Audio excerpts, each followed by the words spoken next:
and it's still kicking my tongue.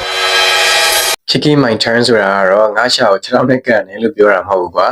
သူ့တော့အဓိပ္ပာယ်2မျိုးနဲ့ပါလာပြန်လို့ရတယ်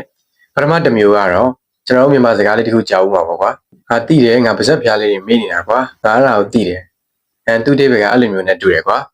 ကိုပြောချင်တဲ့အရာကိုဖော်ပြချင်တဲ့အရာပြောမထွက်ပဲဖြစ်နေတာကွာပြောပြဖို့ခက်နေတာအဲ့ဒါမျိုးကို kicking my turn လို့ခေါ်တယ်ဥပမာ Her name was kicking my turn I knew it but it won't come to meသူ့နာမည်ကိုသိတယ်ကွာပါဇက်ဖျားလေးတွေမေ့နေတာ